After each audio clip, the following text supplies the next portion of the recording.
So season 6 of The Walking Dead has finally come to an end, leaving us with 6 excruciating months to wait until season 7. While season 6 as a whole seems to have gone down pretty well with most critics and fans alike, in my opinion I actually think it's the worst season of the programme thus far, even worse than that season on Herschel's farm. And in this video I'm going to explain every reason why I believe this to be the case. So without further ado, let's get started. Reason number 1. Walkers in the quarry. The first episode of season 6 is in all honesty a bit of a mess and a sign of things to come. It's an episode that constantly deviates between what is happening at the present moment and black and white flashbacks, which gets annoying very quickly.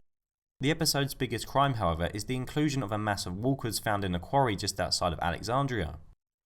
Rick deduces that the reason why Alexandria has been so safe from walkers up until now is because the quarry has been protecting them, and with said quarry looking a bit worse for wear, Rick decides it's time to try and lead the walkers away. Great plan, Rick. What could possibly go wrong?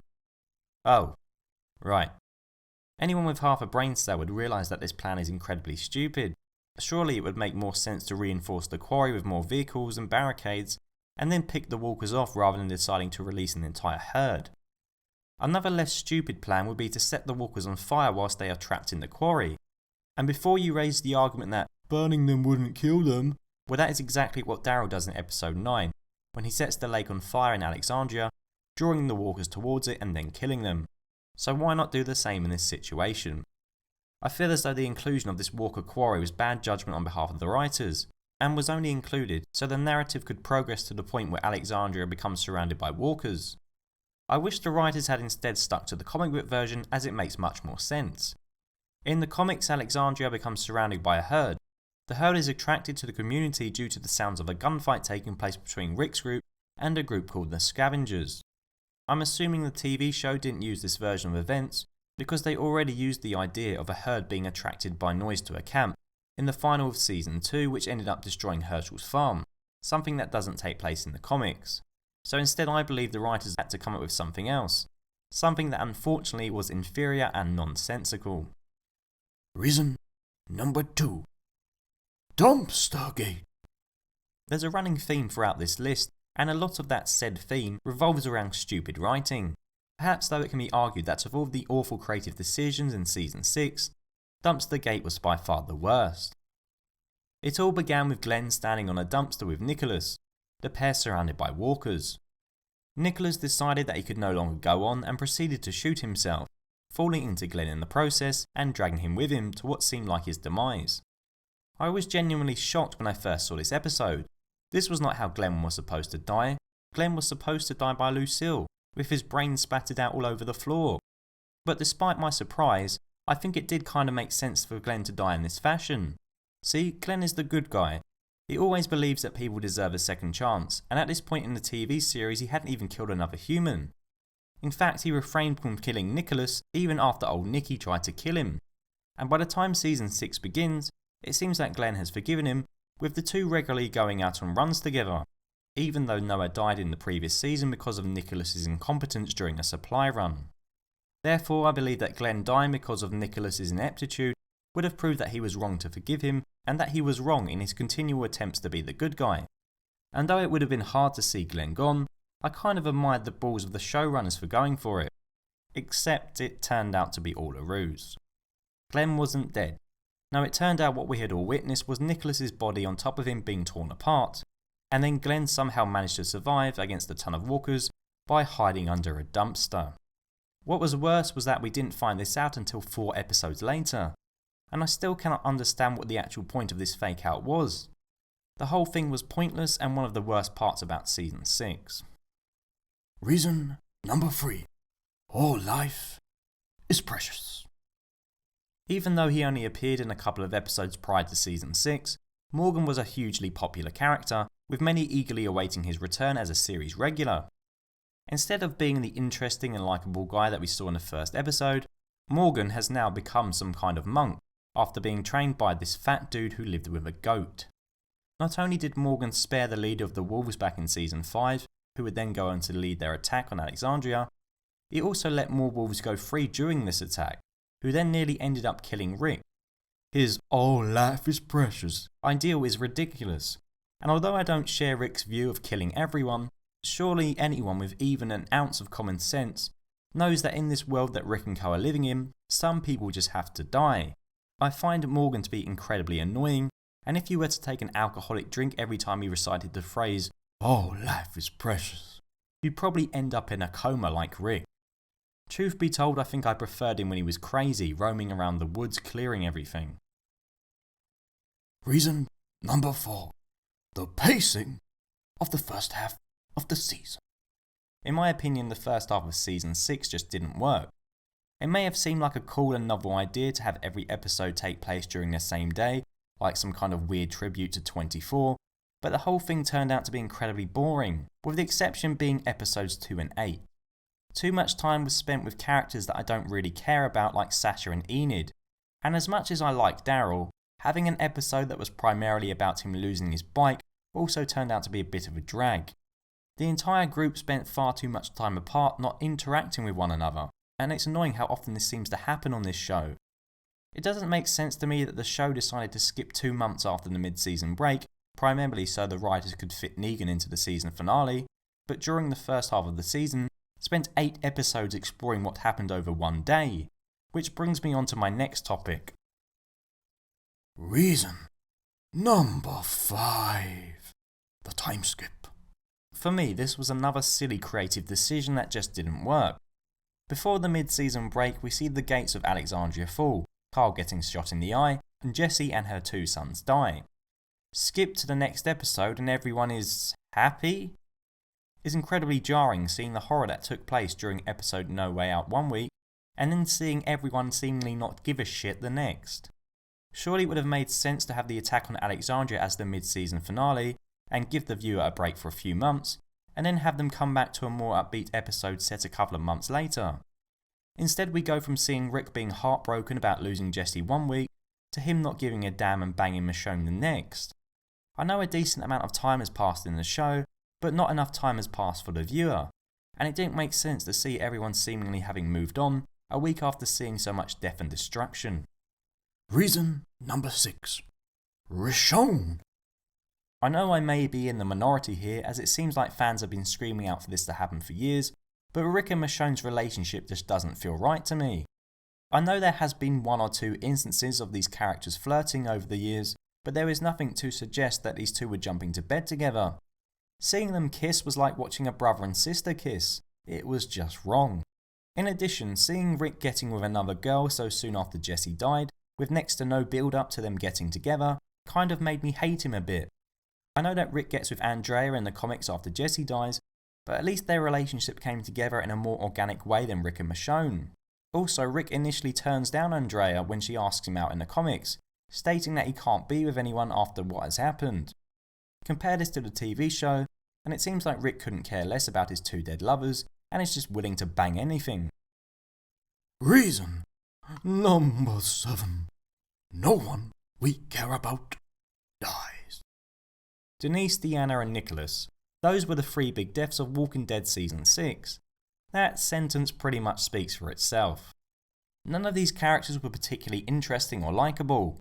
The show tried to make a big deal about Deanna dying just before the mid-season break and then showing her as a walker after the attack on Alexandria, but I couldn't care less. Denise was another character whose death had 0 impact on me. The whole episode leading up to her death was just yet another example of lazy writing. I mean, why would Daryl and Rosita let someone who has never been outside the walls join them when they know how dangerous it would be? It just doesn't make any sense. Denise also acted like a complete idiot just before she died, wandering off into a dark room on her own, risking her life for a bottle of soda, and then proceeding to bore everyone to death with a torturous monologue. In fact, I was so bored by her speech just before she died, I stopped paying attention and actually missed the part where the arrow went through her head. I'm guessing that when she died I was supposed to feel upset, but I was just glad she finally stopped talking. Reason number 8. Inspirational speeches. As you may have gathered from me talking about Denise's monologue previously, I find a lot of the dialogue in this season to be very badly written. There seems to be very few examples of decent, interesting conversations between characters. Perhaps the worst example when it comes to the quality of the dialogue is the writer's seeming obsession with characters churning out some BS inspirational speech every episode. This was extremely prevalent during the first half of the season, with Rick being the worst offender. I don't need to see Rick telling the people of Alexandria that "You're not ready, but you will be, and I'll teach you." every 5 minutes. Rick, just shut up. There's even one scene where the walkers are outside Alexandria's walls, and Rick decides to give some speech about how everyone needs to be prepared and has to stay quiet, all while shouting the entire time. Hey Rick, if everyone needs to be quiet, why don't you just shut the f*** up? Jesus, no wonder some of the Alexandrians wanted to kill him. This guy never stops talking crap. Reason number 9. Too much information. I feel like at times The Walking Dead gives us too much information. Every character seems to explain their backstory or talk about their family when it's often unnecessary. An element of mystery can be a good thing sometimes, but The Walking Dead doesn't seem to trust its viewers enough not to hand everything to them on a silver platter. A specific example I want to talk about is during episode 13, in which Carol and Maggie are captured by Paula, Michelle, Molly and Donnie. For some reason the writers felt the need to explain pretty much all these characters' backstories.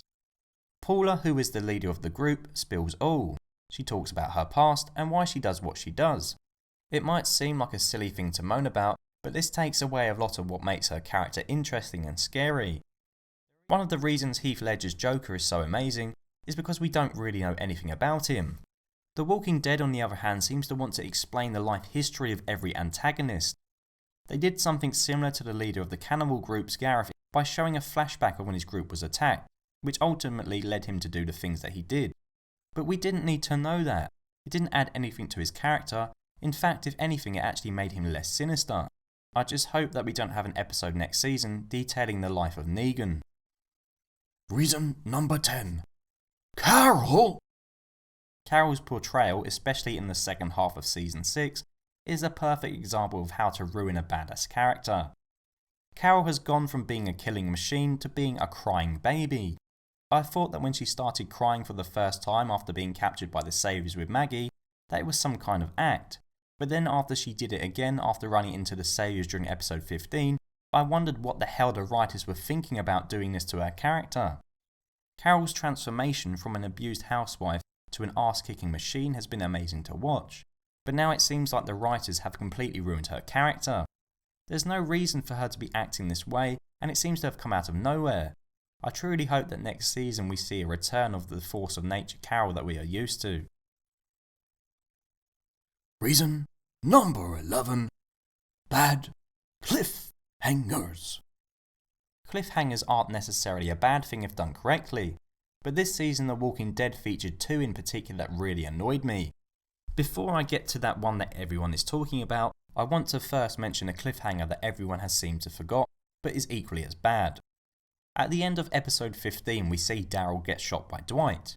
The screen is then covered in very bad looking CGI blood, before the screen fades to black and we hear Dwight say the line, "He'll be alright." This cliffhanger is the very definition of pointless. A cliffhanger is meant to be ambiguous and keep the viewer guessing, but the line "he'll be alright" tells us that Daryl will be fine anyway. I can only assume that perhaps this line was a late addition after seeing the outrage Glenn's fake-out death caused, with the writers not wanting to look like they were doing the same thing with Daryl. But then this raises the question, why include this cliffhanger in the first place? The second cliffhanger I'm going to talk about is the one that everybody is, the Negan scene. As you all probably know by now, we don't get to see who Negan kills, and we won't until October. After hyping up this season finale to the max, it was expected that someone would die. Instead, The Walking Dead trolled its loyal viewers by making them wait another 6 months to find out who. Negan's introduction and Glenn's gruesome death is such an iconic issue of the comic. I remember my shock at seeing those illustrations of Glenn crying out for Maggie as half his head was caved in. I'm not sure that even if we do get to see this happen to Glenn or to someone else during the season 7 premiere, that it will have the same effect at all. It feels now like the moment has passed, and this event was cheapened just to keep viewers talking about it over the summer months. It completely destroys one of the most important moments of the comic in a bid to get more views for next season, which is quite frankly disgusting. You messed it up, guys. You really messed it up. Reason number 12. Negan! The general consensus seems to be that Negan's introduction was pretty good, as was Jeffrey Dean Morgan's portrayal of him, but as a comic book reader, I have to say that he is nothing like what I expected. I mean, first off, Jeffrey Dean isn't as big as Negan physically, and doesn't really have the same presence as his comic book counterpart does. And secondly, Jeffrey, please shave off that beard. I also find the TV show version of Negan to be too serious. From reading the comic, I always imagined Negan to be really loud and boisterous, almost like an angry kid. Yet the Negan we see on TV is quite quiet, soft-spoken and calm. I was almost urging him to wake up and start shouting, as it seemed like he was sleepwalking through most of his lines. Negan is a very comic booky character, so it does make sense to change and adapt him. But I find it easier to believe comic book Negan saying phrases such as PP Pants City than the serious version of Negan saying it. It just doesn't sound right. Also, I found the line when he went up to Rick and said, "You killed some of my men, do you know how not cool that is?" to be extremely cringeworthy. It sounded like someone's dad trying to be hip, and for me it just doesn't work. In addition, I didn't really find him to be that intimidating, probably because I was expecting him to come out shouting and swearing. All in all, I was quite disappointed by him, but I know the general reception to his first TV appearance has been good, so hopefully he grows on me next season. So there you have it, all my reasons why Walking Dead Season 6 has been the worst season so far. I hope you enjoyed this video, please like, comment and subscribe if you did, and I hope to see you all soon. Till next time, Goodbye. Goodbye. Oh, goodbye. Goodbye. Good day to you, my friend. It's the end of the video.